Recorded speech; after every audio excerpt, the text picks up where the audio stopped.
شیخ چلی نے ناگوار لہجے میں کہا۔ میں تو صرف سیر کروں گا، کچھ بھی ہو ہمارے جیتے جی باغ میں قدم نہیں رکھ سکتے، پہلا جن غضبناک ہو کر بولا۔ شیخ چلی کو ان پر غصہ آ گیا، اس نے فوراً منتر پڑھ کر ان دونوں پر پھونک ماری۔ دوسرے ہی لمحے جن غائب ہو گئے۔ شیخ چلی آگے بڑھا اور باغ میں داخل ہو گیا۔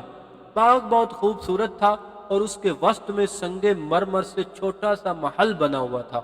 شیخ چلی حیران ہوا کہ وہ محل کس کا ہے اور وہاں کون رہتا ہے۔ وہ محل کی طرف بڑھنے لگا۔ جو ہی وہ محل کے دروازے کے پاس پہنچا، دروازے پر ایک خوفناک سا دیو نمودار ہو گیا۔ شیخ چلی خبردار! اس دیو نے شیخ چلی کو للکارا۔ قریب آئے تو مارے جاؤ گے، میں آدم خور دیو ہوں۔ بھائی آدم خور، محل میں کون رہتا ہے؟ شیخ چلی نے پوچھا۔ ہمیں معلوم نہیں، آدم خور دیو بولا، ہم تو اپنے آقا کے حکم کے پابند ہیں۔ کیا تمہارا کوئی ساتھی اندر بھی ہے؟ شیخ چلی نے چونکتے ہوئے پوچھا۔ ہاں، میرا ایک ساتھی دروازے کی دوسری جانب پہرا دے رہا ہے، دیو بولا۔ اسے بلاؤ، میں تم دونوں کو کہرام جادوگر کا پیغام سنانے آیا ہوں، شیخ چلی نے مسکرا کر کہا۔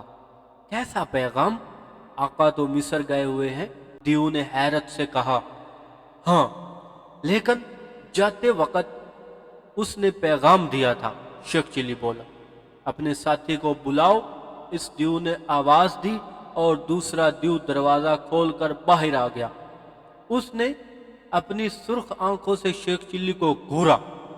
یہ شیخ چلی یہاں کیا کر رہا ہے؟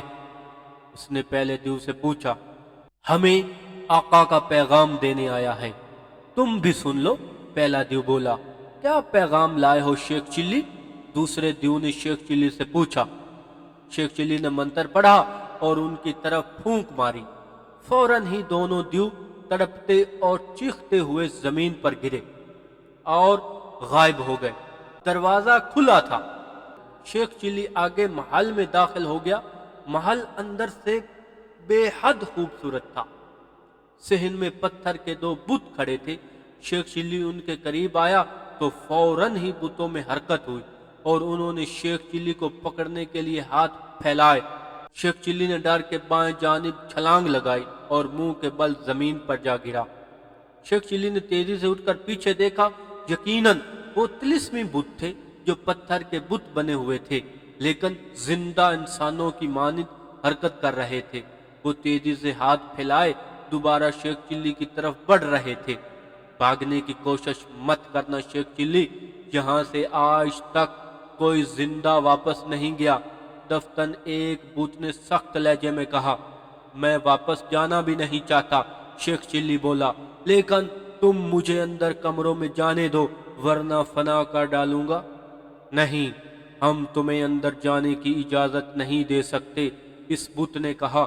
اچھا، میں اجازت کے بغیر ہی چلا جاتا ہوں، شیخ چلی نے کہا۔ تم یہیں ٹھہر کر میرا انتظار کرو، بکواس مت کرو شیخ چلی، دوسرے بت نے غصیلے لہجے میں کہا۔ تم ہمارے جیتے جی اندر نہیں جا سکتے، آخر اندر ہے کیا جو تم مجھے روک رہے ہو؟ شیخ چلی گھرایا۔ یہ ہمیں معلوم نہیں، دوسرا بت بولا، ہمیں تو صرف اتنا حکم دیا گیا ہے کہ کسی کو کمرے کی طرف نہ جانے دے۔ ٹھیک ہے، میں واپس جاتا ہوں، تم میرے قریب مت آنا، شیخ چلی نے مسکرا کر کہا۔ اس پر طلسمی بت اپنی جگہ رک گئے۔ شیخ چلی نے جلدی سے ایک منتر پڑھا اور ان پر پھونک ماری۔ دوسرے ہی لمحے وہ بت دڑام سے فرش پر گرے اور چور چور ہو گئے۔ شیخ چلی دل ہی دل میں اپنی کامیابی پر خوش ہوتا ہوا کمروں کی طرف بڑھ گیا، لیکن جو ہی وہ برآمدے میں داخل ہوا، کسی غیبی قوت نے اس کے منہ پر زوردار تھپڑ رسید کر دیا۔ شیخ چلی کے منہ سے بے ساختہ چیخ نکلی اور وہ کلہ بازیاں کھاتا ہوا برآمدے سے باہر آ گرا۔ چند لمحوں کے لیے اس پر بے ہوشی طاری ہو گئی۔ جب ہوش ٹھکانے آئے تو اس نے برآمدے کی طرف دیکھا۔ برآمدے میں ایک بہت بڑا اور خوفناک شیر کھڑا تھا۔ اس شیر کے 3 چہرے تھے اور 8 ہاتھ پاؤں۔ اس کی 6 خونخوار آنکھیں شیخ چلی پر جمی ہوئی تھی اور وہ اس پر چھلانگ لگانے کے لیے پرتول رہا تھا، بالکل تیار کھڑا تھا شیخ چلی پر حملہ کرنے کے لیے۔ شیخ چلی خوف زدہ ہو چکا تھا۔ کیا تم بھی طلسمی ہو بھائی شیر خان؟ شیخ چلی نے خوف زدہ آواز میں پوچھا۔ ہاں، میں طلسمی شیر ہوں، شیر کے ایک منہ سے آواز آئی۔ اچھا، لیکن مجھے تھپڑ کس بدبخت نے مارا تھا؟ میں ابھی اس کی آنتیں نکال دوں گا۔ شیخ چلی نے غصے سے کہا، میں نے مارا تھا۔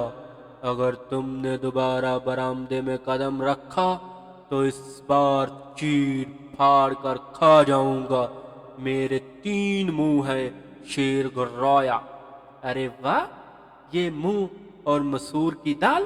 شیخ چلی نے ہاتھ نیچا کر کر کہا، لیکن تمہیں مسور کی دال کا کیا پتا؟ تم تو حرام گوشت کھا کھا کر پکے حرامی بن چکے ہو، دال کہاں ہضم کر سکو گے؟ تم برآمدے میں آؤ، پھر میں تمہیں بتاؤں گا کہ دال کون کھاتا ہے۔ طلسمی شیر نے غصیلے لہجے میں کہا، تمہیں بتانے کی ضرورت نہیں، میں جانتا ہوں کہ تم دال بہت کھاتے ہو۔ شیخ چلی نے مسکرا کر کہا، لیکن یہ معلوم نہیں کہ اندر کیا ہے اور تم مجھے کیوں اندر نہیں جانے دے رہے۔ اگر تم بتاؤ تو میں وعدہ کرتا ہوں کہ یہیں سے واپس چلا جاؤں گا۔ میں نہیں جانتا، کیونکہ میں آقا کہرام جادوگر کے حکم کے مطابق صرف برآمدے میں رہتا ہوں۔ شیخ چلی بولا، کیونکہ میں آقا کہرام جادوگر کے حکم کے مطابق صرف برآمدے میں رہتا ہوں، شیر بولا۔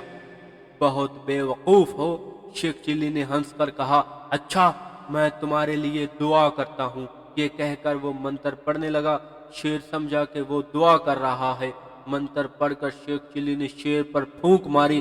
فوراً ہی طلسمی شیر کے جسم میں آگ لگ گئی اور وہ دہاڑتا ہوا جل کر راکھ ہو گیا۔